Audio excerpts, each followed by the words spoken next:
ಇವಾಗ ಇದಕ್ಕೆ ಕೊತ್ತಂಬರಿ ಸೊಪ್ಪನ್ನು ಹಾಕ್ಕೊಳ್ಳೋಣ. ನೋಡಿ,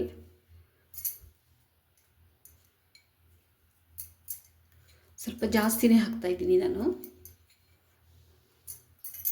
ಗಮ್ಮತ್ ಚೆನ್ನಾಗಿರುತ್ತೆ ಅಂತೇಳಿ ಜಾಸ್ತಿ ಹಾಕ್ಕೊಳ್ತಾ ಇದ್ದೀನಿ.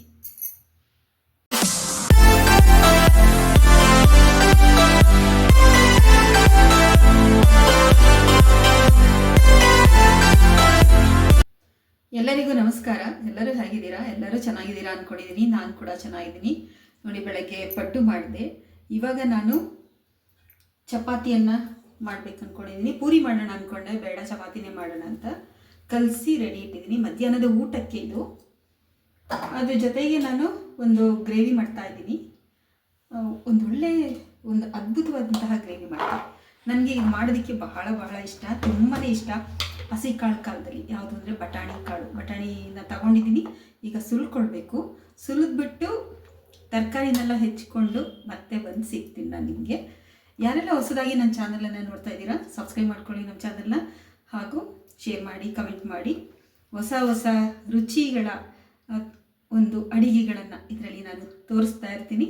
ಅದ್ರ ಜೊತೆಗೆ ಆರೋಗ್ಯ ಇರ್ಬೋದು, ಹಾಗೂ ಬ್ಯೂಟಿ ಇರ್ಬೋದು, ಅದ್ರ ಬಗ್ಗೆ ಕೂಡ ಹೇಳ್ತಾ ಇರ್ತೀನಿ.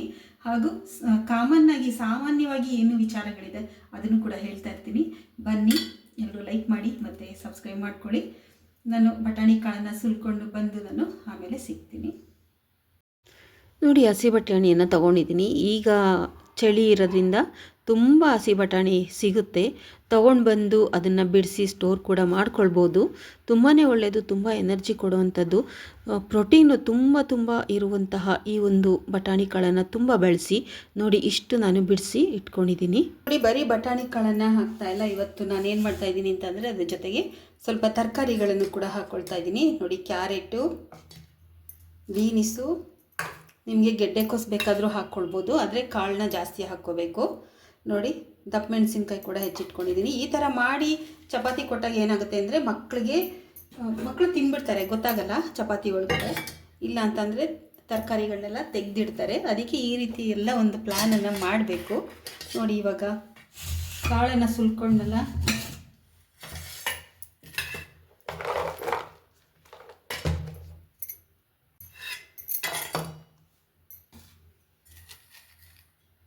ನೋಡಿ ಕಾಳನ್ನ ಇಷ್ಟು ಕಾಳನ್ನ ನಾನು ಹಾಕ್ಕೊಳ್ತೀನಿ. ಎಷ್ಟು ಬೇಕಾದರೂ ಹಾಕ್ಕೋಬೋದು. ನೋಡಿ, ಹಸಿ ಬಟಾಣಿ ಉಪ್ಪಿಟ್ಟು ಮಾಡಿಕೊಂಡ್ರೂ ಕೂಡ ತುಂಬಾ ಚೆನ್ನಾಗಿರುತ್ತೆ. ಅಥವಾ ಇದಕ್ಕೆ ಯಾವುದೇ ರೀತಿ ತರಕಾರಿನೂ ಹಾಕದೇನೆ ಬಟಾಣಿ ಕಾಳು ಹಾಕೇ ಗೊಜ್ಜನ್ನು ಕೂಡ ಮಾಡ್ಬೋದು. ಅದನ್ನು ಕೂಡ ತೋರಿಸ್ತೀನಿ ಒಂದಿನ, ಹಸಿ ಬಟಾಣಿ ಕಾಳು ಗೊಜ್ಜು ಹೇಗೆ ಮಾಡೋದು ಅಂತೇಳಿ. ತುಂಬ ಸಿಂಪಲಾಗಿ ಮಾಡ್ಬೋದು ಅದನ್ನು ಕೂಡ. ಇವಾಗ ನೋಡಿ, ಖಾರ ಕೂಡ ಒಂದು ಮಸಾಲೆ ಕೂಡ ರೆಡಿ ಮಾಡ್ಕೊಂಡಿದ್ದೀನಿ, ತೋರಿಸ್ತಿದ್ದೀನಿ. ನೋಡಿ, ಒಂದು ಮಸಾಲೆ ಕೂಡ ರೆಡಿ ಮಾಡ್ಕೊಂಡಿದ್ದೀನಿ. ಟೊಮೆಟೊ ಮತ್ತು ತೆಂಗಿನಕಾಯಿ, ಚಕ್ಕೆ, ಲವಂಗ ಇಷ್ಟು ಕೂಡ ಇದಕ್ಕೆ ಹಾಕ್ಕೊಂಡಿದ್ದೀನಿ. ಟೊಮೆಟೊ ಕೂಡ ಹಾಕ್ಕೊಂಬಿಟ್ಟಿದ್ದೀನಿ ಇದಕ್ಕೇ. ಇವಾಗ ಮಾಡ್ಕೊಳ್ಳೋಣ ಬನ್ನಿ ಯಾವ ರೀತಿ ಅಂತ. ನೋಡಿ, ಒಂದು ಕುಕ್ಕರ್ ಇಟ್ಕೊಂಡಿದ್ದೀನಿ. ಬಾಣಲಿಲೇ ಮಾಡೋಣ ಅಂದ್ಕೊಂಡೆ, ಬೇಡ, ಕುಕ್ಕರಲ್ಲಿ ಮಾಡ್ಕೊಂಡು ಅದಕ್ಕೆ ಹಾಕ್ಕೊಳ್ಳೋಣ, ಬಗ್ಸ್ಕೊಳ್ಳೋಣ. ಈಗ ಒಂದು ಸ್ವಲ್ಪ ಎಣ್ಣೆನ ಹಾಕ್ಕೊಂಡಿದ್ದೀನಿ.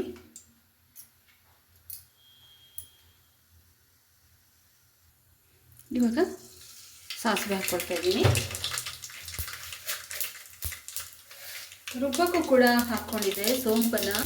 ಇವಾಗ ಇದಕ್ಕೂ ಕೂಡ ಹಾಕ್ಕೊಳ್ತೀನಿ. ಸ್ವಲ್ಪ ಜೀರಿಗೆ ಕೂಡ ಹಾಕ್ಕೊಂಡಿದ್ದೀನಿ. ಇವಾಗ ನೋಡಿ, ಜೀರಿಗೆ ಹಾಕ್ತಾ ಇದ್ದೀನಿ. ಮಿಕ್ಸಿ ಮಾಡ್ಕೊಳ್ಳೋದಕ್ಕೆ ಜೀರಿಗೆ ಕೂಡ ಹಾಕ್ಕೊಂಡಿದ್ದೆ. ಉರಿನ ಸಿಮ್ಮಲ್ಲಿ ಇಟ್ಕೊಳ್ಳೋಣ.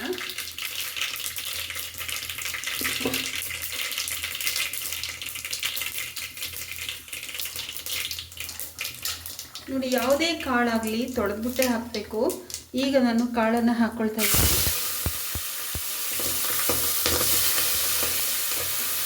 ನೋಡಿ, ಯಾವುದೇ ಕಾಳಾದರೂ ಕೂಡ ತೊಳೆದ್ಬಿಟ್ಟು ಹಾಕ್ಕೊಳ್ಬೇಕು.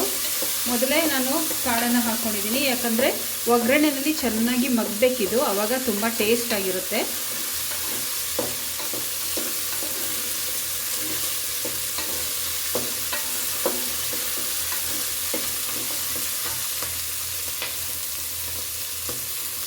ಇವಾಗ ನಾನು ಬೀನಿಸನ್ನು ಹಾಕ್ಕೊಳ್ತೀನಿ.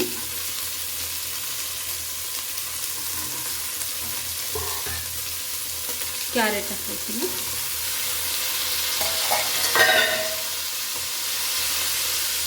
ದಪ್ಪ ಮೆಣಸಿನ್ಕಾಯಿ ಕೂಡ ಹಾಕ್ಕೊಳ್ತೀನಿ.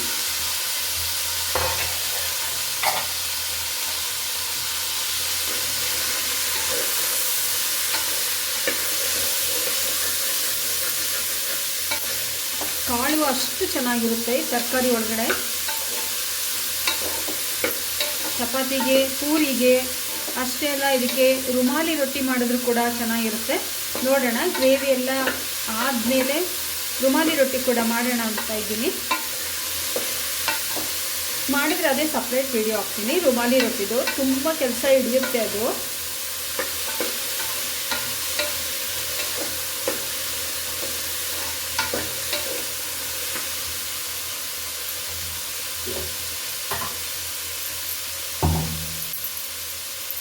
ಇವಾಗ ನೋಡಿ ರುಬ್ಬಿಟ್ಕೊಂಡಿದ್ದೀನಲ್ಲ ಅದನ್ನು ಹಾಕ್ಕೊಳ್ತಾ ಇದ್ದೀನಿ.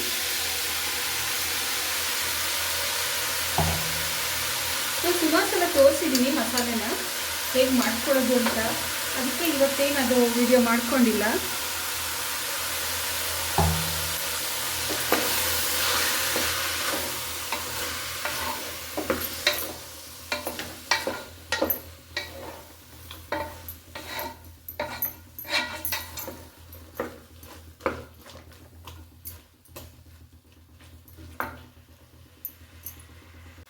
ಇವಾಗ ಖಾರದ ಪುಡಿನ ಹಾಕ್ಕೊಳ್ತಾ ಇದ್ದೀನಿ. ಖಾರದ ಪುಡಿ ಸ್ವಲ್ಪ ಜಾಸ್ತಿ ಹಾಕ್ತೀನಿ ನಾನಿವಾಗ. ಇದು ಸ್ವಲ್ಪ ಗೊಜ್ಜು ಟೈಪಲ್ಲಿ ಮಾಡೋದ್ರಿಂದ ಸ್ವಲ್ಪ ಖಾರ ಇರಬೇಕು.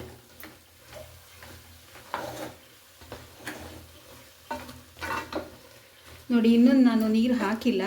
ನೀರು ಹಾಕ್ದೇ ಇದೇ ರೀತಿಯೇ ಬಿಸಿ ಮಾಡ್ಕೋಬೇಕು, ಇಲ್ಲಾಂದರೆ ಟೇಸ್ಟ್ ಬರಲ್ಲ. ತಕ್ಷಣ ನೀರು ಹಾಕ್ಬಿಟ್ರೆ ಅನಿಸಲ್ಲ, ಟೇಸ್ಟ್ ಚೇಂಜ್ ಇರುತ್ತೆ. ಈ ಥರ ಮಾಡ್ಕೊಳ್ಳೋದ್ರಿಂದ ಇದು ಸೂಪರ್ ಆಗಿರುತ್ತೆ ಟೇಸ್ಟ್ ಮಾತ್ರ.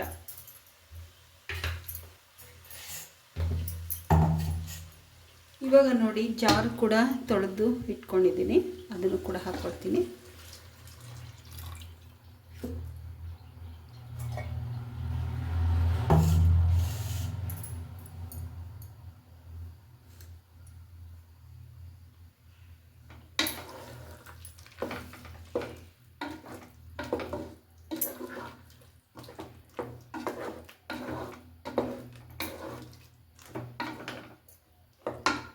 ಎಷ್ಟು ಚೆನ್ನಾಗಿ ಅನ್ನಿಸ್ತಾ ಇದೆ, ಈಗಲೇ ಗ್ರೀನ್ ಕಲರ್ ಕಾಣಿಸ್ತಾ ಇದೆ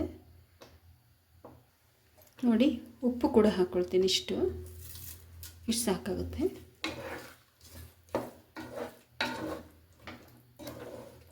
ಒಂದೆರಡು ಕೂಗು ಕೂಗ್ಸಿದ್ರೆ ಸಾಕು. ತರಕಾರಿ ಎಲ್ಲ ಚೆನ್ನಾಗಿ ಒಗ್ಗರಣೆಲ್ಲ ಬೆಂದಿರೋದ್ರಿಂದ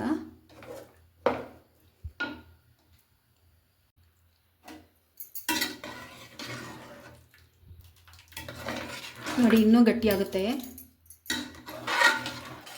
ಇವಾಗ ಮುಚ್ಚಳ ತೆಗೆದಿರೋದ್ರಿಂದ ಇಷ್ಟು ತೆಳ್ಳ ಇದೆ, ಇನ್ನೂ ಗಟ್ಟಿಯಾಗುತ್ತೆ. ನಿಮಗೆ ಎಷ್ಟು ಬೇಕು ಕನ್ಸಿಸ್ಟೆನ್ಸಿ ಅಷ್ಟಕ್ಕೆ ನಾವು ಮಾಡ್ಕೊಳ್ಬೋದು. ಇವಾಗ ನಾನು ಇಷ್ಟು ಮಾಡ್ಕೊಂಡಿದ್ದೀನಲ್ಲ, ತಣ್ಣಗಾದ್ಮೇಲೆ ಇದೊಂದು ಸ್ವಲ್ಪ ಗಟ್ಟಿ ಬಂದರೆ ಸಾಕು. ನೋಡಿ ಎಷ್ಟು ಟೇಸ್ಟಾಗಿರುತ್ತೆ ಅಂದರೆ ಅಷ್ಟು ಟೇಸ್ಟಾಗಿರುತ್ತೆ. ಇದನ್ನು ನಾನು ಬೇರೆ ಒಂದು ಪಾತ್ರೆಗೆ ಹಾಕ್ಕೊಂಡ್ಬಿಡ್ತೀನಿ.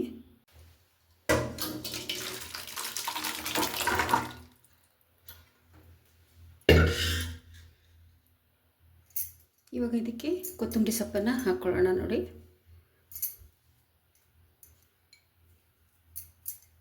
ಸ್ವಲ್ಪ ಜಾಸ್ತಿನೇ ಹಾಕ್ತಾಯಿದ್ದೀನಿ ನಾನು. ಗಮ್ಮತ್ತು ಚೆನ್ನಾಗಿರುತ್ತೆ ಅಂತೇಳಿ ಜಾಸ್ತಿ ಹಾಕ್ಕೊಳ್ತಾ ಇದ್ದೀನಿ. ಇವಾಗ ಒಂದ್ಸಲಿ ಚೆನ್ನಾಗಿ ಮಿಕ್ಸ್ ಮಾಡೋಣ. ಇದನ್ನು ಒಂದು ಪ್ಲೇಟನ್ನು ಈ ಥರ ಮುಚ್ಕೊಂಡು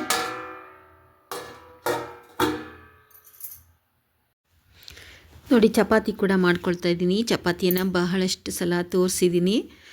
ಇವತ್ತು ನಾನು ಎಣ್ಣೆಯನ್ನು ಹಾಕ್ತಾಯಿಲ್ಲ, ಹಾಗೆ ಬರೀ ಚಪಾತಿಯನ್ನೇ ಮಾಡ್ಕೊಳ್ತಾ ಇದ್ದೀನಿ. ಅದಕ್ಕೆ ತುಪ್ಪ ಹಾಕಿ ಕೊಡ್ತೀನಿ.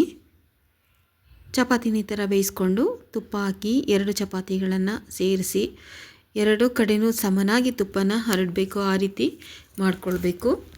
ಆವಾಗ ತುಂಬಾ ಚೆನ್ನಾಗಿರುತ್ತೆ. ಮಕ್ಕಳು ಸ್ಕೂಲ್ಗೆ ಹೋಗ್ಬೇಕಾದ್ರೆ ಎಣ್ಣೆ ಚಪಾತಿಯನ್ನೇ ಮಾಡಿಕೊಡ್ಬೇಕು.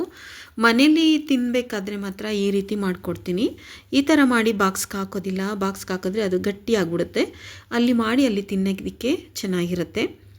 ನೋಡಿ, ಈ ಥರ ಮಾಡಿಕೊಂಡು ಮಕ್ಳಿಗೆ ಕೊಡೋದ್ರಿಂದ, ತುಪ್ಪ ಹಾಕಿ ಕೊಡೋದ್ರಿಂದ ಚಪಾತಿಗೆ ತುಂಬಾ ಎನರ್ಜಿ ಇರುತ್ತೆ. ಮತ್ತು ಎಲ್ಲ ತರಕಾರಿಗಳನ್ನು ಹಾಕಿರೋಂಥ ಹಾಗೂ ಹಸಿ ಬಟಾಣಿ ಕಾಳು ಗ್ರೇವಿ ನೋಡಿ ಎಷ್ಟು ಚೆನ್ನಾಗಿ ಆಗಿದೆ ಅಂದರೆ ಅಷ್ಟು ಚೆನ್ನಾಗಾಗಿದೆ. ಈಗ ನಾನು ಒಂದು ಕಪ್ಗೆ ಹಾಕ್ಕೊಳ್ತಾ ಇದ್ದೀನಿ. ಮಧ್ಯಾಹ್ನದ ಊಟ ರೆಡಿ.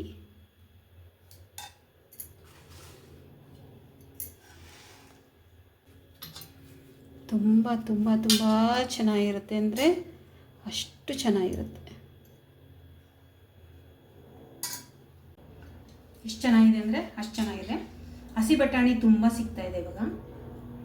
ತಗೊಂಡು ಮಾಡಿ ಎಷ್ಟು ಟೇಸ್ಟ್ ಇರುತ್ತೆ ಅಂದರೆ ಕಾಳು ಅಷ್ಟು ಟೇಸ್ಟ್ ಆಗುತ್ತೆ. ಅದ್ರ ಜೊತೆಗೆ ತರಕಾರಿ ಅಂತೂ ಇನ್ನೂ ಟೇಸ್ಟ್. ನೋಡಿದ್ರಲ್ಲ, ಇವತ್ತಿನ ಹಸಿ ಬಟಾಣಿ ಕಾಳು ತರಕಾರಿಗಳನ್ನೆಲ್ಲ ಹಾಕಿ ಒಂದು ವಂಡರ್ಫುಲ್ ಆದಂತಹ ಒಂದು ಗ್ರೇವಿ ಯಾವ ರೀತಿ ರೆಡಿ ಆಯಿತು ಅಂತ ಹೇಳಿ ನಾನು ತೋರಿಸಿದ್ದೀನಿ. ಮಸಾಲೆ ಎಲ್ಲ ಹಿಂದೆ ಎಲ್ಲ ತೋರಿಸಿದ್ದೀನಲ್ಲ, ಅದೇ ಮಸಾಲೆನೇ ಹಾಕ್ಕೊಂಡು ಮಾಡ್ಕೊಳ್ಬೋದು. ಪೂರಿ ಬೇಕಾದ್ರೂ ಮಾಡ್ಬೋದು, ಚಪಾತಿ ಬೇಕಾದ್ರೂ ಮಾಡ್ಬೋದು, ಯಾವುದು ಬೇಕಾದ್ರೂ, ದೋಸೆ ಮಾತ್ರ ಅದನ್ನು ಕೂಡ ಮಾಡ್ಕೊಂಡು ತಿನ್ಬೋದು. ಅದರಲ್ಲಿ ಅಷ್ಟು ಚೆನ್ನಾಗಿ ಎಲ್ಲದಕ್ಕೂ ಕಾಂಬಿನೇಷನ್ ಆಗುತ್ತೆ ಅದು. ಇವತ್ತಿನ ವಿಡಿಯೋ ನಿಮಗೆಲ್ಲ ಇಷ್ಟ ಆಗಿದೆ ಅಂತ ತಿಳ್ಕೊಂಡಿದ್ದೀನಿ. ಇಷ್ಟ ಆಗಿದೆ ಏನು ಮಾಡಬೇಕು, ಲೈಕ್ ಮಾಡಬೇಕು, ಶೇರ್ ಮಾಡಬೇಕು.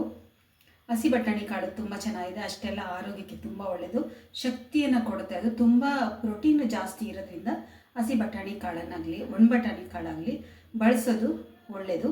ನನಗೆ ಒಣಗಿರೋದಕ್ಕಿಂತ ಹಸಿದು ಬಳಸೋದು ಬಹಳ ಇಷ್ಟ ಆಗುತ್ತೆ. ಅದ್ರದ್ದು ಉಪ್ಪಿಟ್ಟು ಕೂಡ ನನಗೆ ತುಂಬಾ ಇಷ್ಟ ಆಗುತ್ತೆ. ಅದನ್ನು ಹಾಕ್ಬಿಟ್ಟು ಮಾಡೋದು ನೋಡೋಣ, ಆದರೆ ಮಾಡ್ತೀನಿ ಉಪ್ಪಿಟ್ಟನ್ನ. ಇವತ್ತಿನ ವಿಡಿಯೋ ತಮಗೆಲ್ಲ ಇಷ್ಟ ಆಗಿದೆ ಅಂತ ತಿಳ್ಕೊಂಡಿದ್ದೀನಿ. ಇಷ್ಟ ಆಗಿದರೆ ಏನು ಮಾಡಬೇಕು, ಲೈಕ್ ಮಾಡಬೇಕು, ಶೇರ್ ಮಾಡಬೇಕು. ಇಷ್ಟೊತ್ತರೆಗೂ ಕೂಡ ಈ ವಿಡಿಯೋ ನೋಡಿದ್ದಕ್ಕೆ ತಮ್ಮೆಲ್ಲರಿಗೂ ಕೂಡ ನನ್ನ ಹೃತ್ಪೂರ್ವಕವಾದ ಧನ್ಯವಾದಗಳು.